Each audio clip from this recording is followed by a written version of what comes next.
And he does exemplify all the characteristics that Donette just said. And Shakir has always had a positive attitude. What he didn't tell you was that at age 3.5, he had a stroke. And that's why he had to end up having transfusion therapy. And he did, me and my husband, did our best during the young years. We would take him to the hospital, make sure that he got everything that he needed. But he did very well when he became of age. He had been paying attention, and he learned at an early age how to take care of himself and what he needed to do. And he did. He was always very compliant. He never gave us a hard time, and he was always smiling. Many times we didn't know if he was in pain because of the way he presented himself. So I just wanted to add that. Right, and one of the reasons why I didn't speak about the stroke is because that was more of a very tough experience for my parents and my family rather than for me, because of it having been at such an early age in my life, I don't really remember that, which, that's a blessing in itself. Because if I was like 19 and I had a stroke, that would have been very hard, and I would definitely remember that now. So. One of the positive things that I tell folks living with sickle cell is that we always stay young. You try to look at the positive, right? We age very gracefully. Yeah, people always comment on how good my skin looks.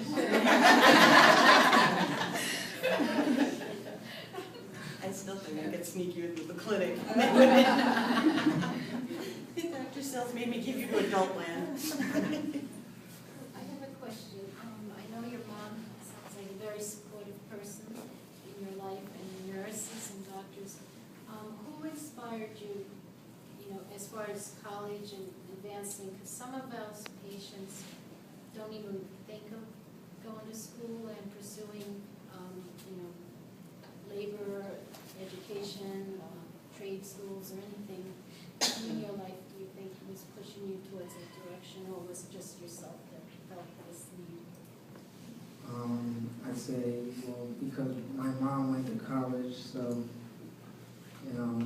when I was little, I used to look at going to college as being on your own, and, having sickle cell, you're constantly kind of being monitored, so it's kind of like, I want to do my own thing.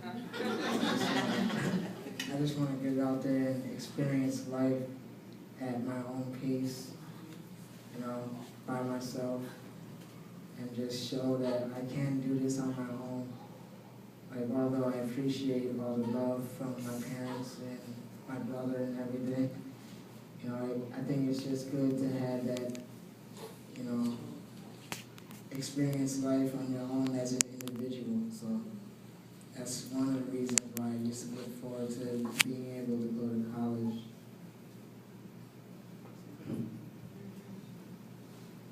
Yes. I just want to commend you on just everything that you just said and let you know you're a very courageous person. You said you had a stroke at the age of, what was it, 3.5? That's the same age as my granddaughter had a stroke. It was actually 2 days before she turned 3. Wow. So for her to hear, because she just heard you when you said it, she said, wow. He had the same like me. Same like me. So it's like encouragement for her, to see that it's not such a bad thing, Right. It's a good thing. And then next thing you know, you'll be as brilliant as me. If you get up and go to school. Exactly. You don't have a school focus like you did. As much as I push her, it's like, I don't know. Yeah. I'm trying to instill it in her at an age. Did anybody give you a hard time at school because you weren't there? Did anybody notice that you in high school that you were out once a month, or was that a problem? Because you were getting transfused, were you picked on? Were they like, where were you? Or was that not a problem at all? Not at all. Like, people just love me just for who I am. And so if they're good, I would just have to put them in check and just say, this is something that I go through. You know, imagine if you had it, Right. and then they won't say anything else. They won't have anything to say. So. I think the kids back a little 3 years ago is not like the kids today. Yes. My question is, can you share how, some of the things that you did to get you over the hump during your school age times that these children can benefit and things that they can do in their ill? Like during a crisis or something? Yes.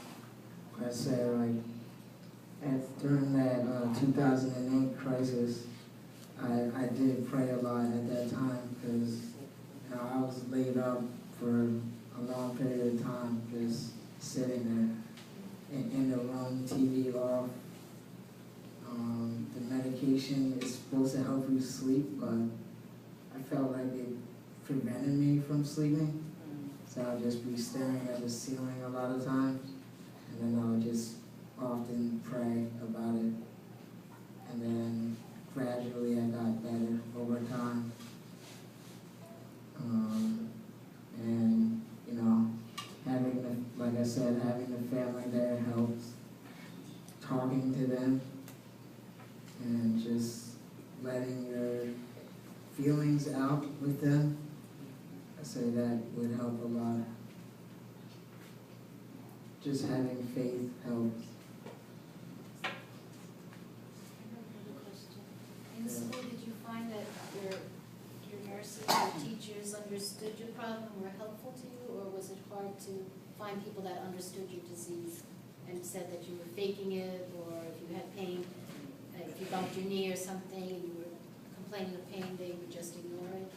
Any In high problems? school, In any grade school or any problems earlier? I don't think I ever really had pain in high school or anything like that. So most of the time, a lot of people didn't really know. I have to say that we had a sickle cell SD patient who was going to Albany High School, and he is completely white. And this nurse sending letters saying that he had sickle cell disease in that population, I got laughed out of the door. And I actually had to go in and do education for the school because they were not accepting his notes that he was in the hospital. They were not accepting his notes that he was home because he was sick. It was awful. I can't even tell you how awful it was, but it was awful. And the other problem that we experienced, only one kid, but was going to a big high school, had a port, and kids were teasing him because they thought he had HIV. But those are the only two problems that I've really had with schools. Most of the time the nurses and the administrators are really helpful. I have had to go do a lot of teaching, especially to the outlying schools where maybe it's their first sickle cell patient ever. And then I go in and I educate everybody. I did one of the first, I'm an IT guy, so one of the first websites I ever had to do in college, we had to do a project. For our last project was make a website about a topic. So I made my website about sickle cell. And that's how I learned about how, you know, other ethnicities can get sickle cell. Like even, you know, white people, Asian, etc. But, you know, the percentage is usually a lot smaller, but it can happen. And, you know, that's how We I actually learned have about that. Sorry. So there was a poster. A poster in there, sickle cell around the world, and it shows people from Nigeria, Greece, Turkey. In our support group in the cities, we have Greek Americans, we've had Italian Americans that came out to the world, and they mainly have sickle beta found. But in speaking to this young Greek American, what she felt was that she was isolated. Because the same thing as the nurse said, she goes into crisis in the hospital. It's like a reverse discrimination, right? They don't believe her that she's in pain because, oh, you white and you have, so the ignorance is there. So what we're encouraging her to do is to go to her community, the Greek American community, and talk about it. You have to become an advocate. Because there are other people in that community that's suffering just like you, that feels isolated. But if it becomes inclusive, then everybody can, because it doesn't matter.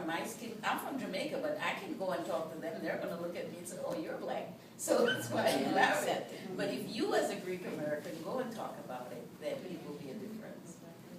Yeah, that's going to be a challenge for her to... It will be, but we have to have a different conversation. The conversation has to change.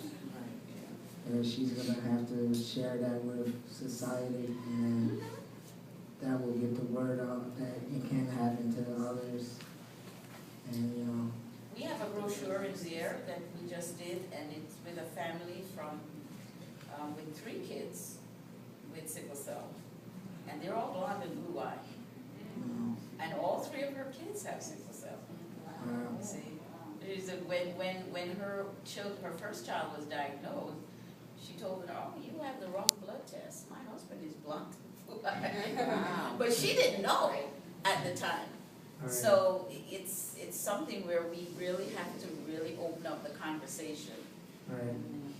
And I just want to say that on June 19th is actually World Sickle Cell Day. So what I've been doing is online, I try to reach out and use social media, a lot like Twitter and Facebook. So I started on Twitter, the way you're supposed to create a topic is called a trending topic. So you put the pound sign in front of any word that you want to be a topic. So I tried to start this